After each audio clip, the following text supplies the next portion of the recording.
शर्मा और आप देख रहे हैं द न्यूज वाला नेटवर्क। और इस वक्त हम मौजूद हैं उत्तराखंड की धर्म नगरी सनातन नगरी हरिद्वार में।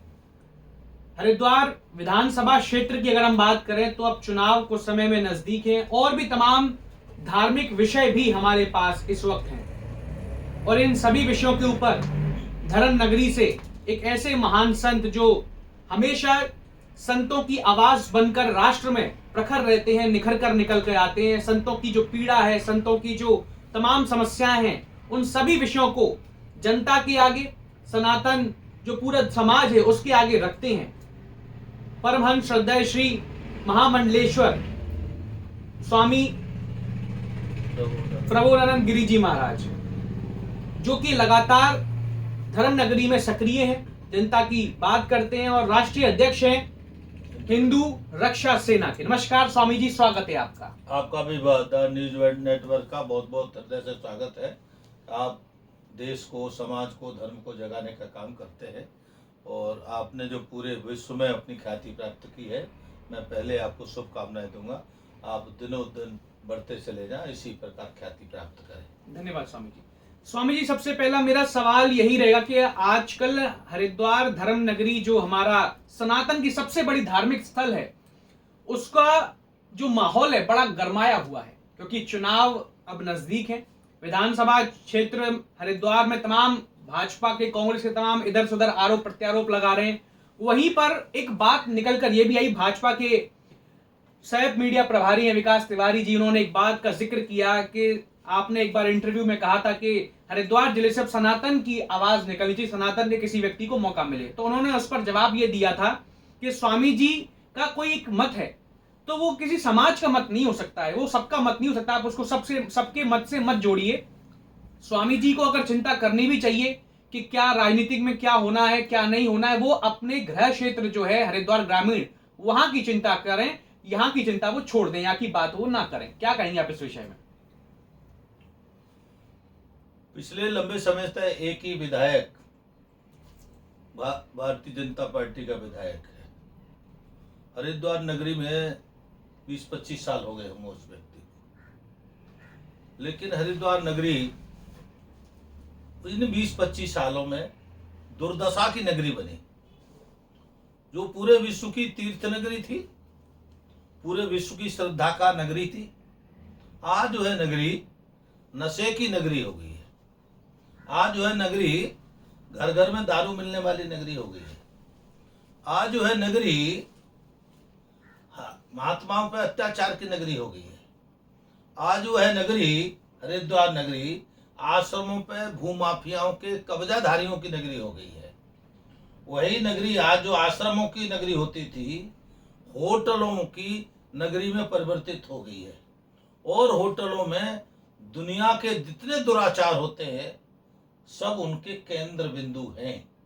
आप देखते ही हैं, पूरे विश्व से लोग आते हैं और होटलों में जिस प्रकार से रुकते हैं, धोखाधड़ी करके, हत्याएं से लेके बलात्कार तक ये सब होता है। मैं आपसे ही पूछना चाहता हूं, जो लगातार 4-5 साल, 20-25 साल से जो विधायक हो, क्या उसकी कोई जिम्मेदारी नहीं है कि उसका क्षेत्र शुद्ध पवित्र रहना चाहिए? यहाँ की जनता ने आप पर बार बार भरोसा किया, लेकिन भरोसे का परिणाम ये है कि आज हरिद्वार असुरक्षित है।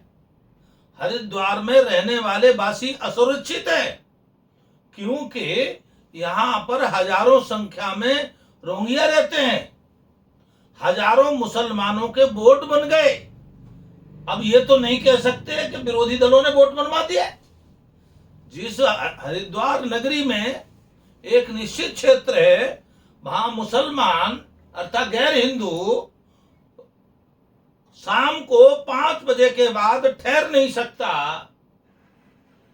ठीक है, ये कानून है ना, ये मैं अपनी बात नहीं कर रहा हूं। हर की पेड़ी क्षेत्र पर जा नहीं सकता। हर की पेड़ी क्षेत्र में व्यापार करता है, रात्रि को यहाँ निवास करता है। इतना ही नहीं, उन्होंने मकान बना लिए।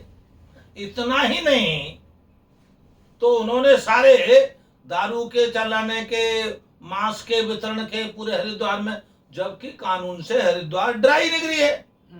लेकिन आप देखेंगे जहाँ चाहे वहाँ दारू उपलब्ध हो जाती है। लेकिन स्वामी तो जी, क्या उनकी जिम्मेदारी नहीं थी? लेकिन उन्होंने अपनी जिम्मेदारी नहीं निभाई। इसके कारण से हरिद्वार बुरे हाल में है। अब रही बात विकास तिवारी की बात, विकास तिवारी जी अगर वो उनके आका दिन को रात कहें तो रात कहते हैं, वो ठीक है, रात को दिन कहें तो दिन कहते हैं। उनकी हालत तो ये है, और वो इसलिए है कि कहीं न कहीं रबड़ी में हिस्सेदारी उनकी भी रहती है।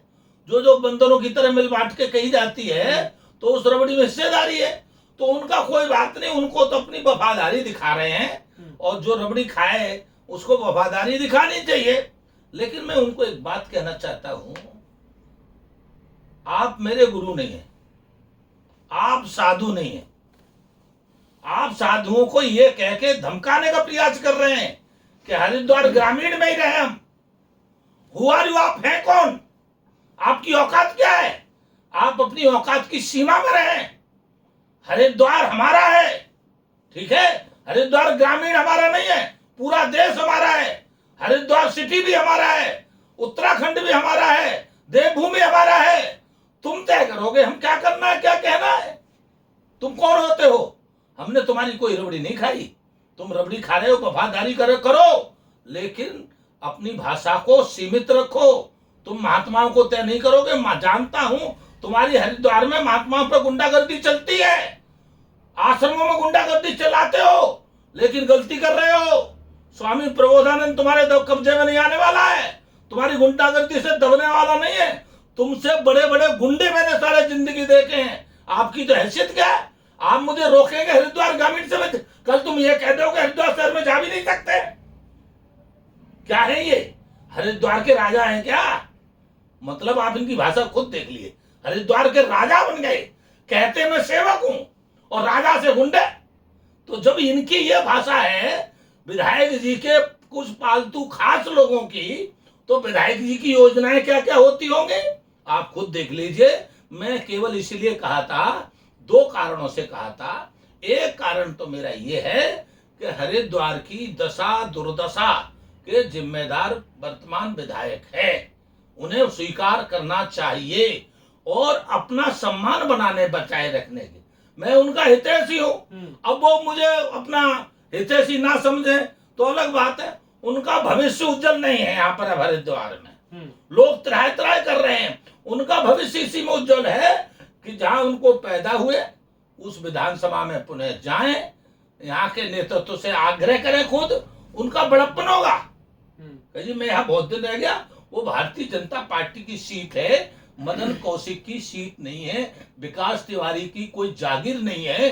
जो वो चाहेंगे वो होगा, भारतीय जनता पार्टी जो चाहेगी वो होगा। दूसरी बात, मुझे भारतीय जनता पार्टी को सुझाव देने का अधिकार है, और वो दो कारणों से, एक साधु हूं, दूसरा मैं राष्ट्रीय स्वयंसेवक संघ का 15 साल प्रचारक रहा हूं।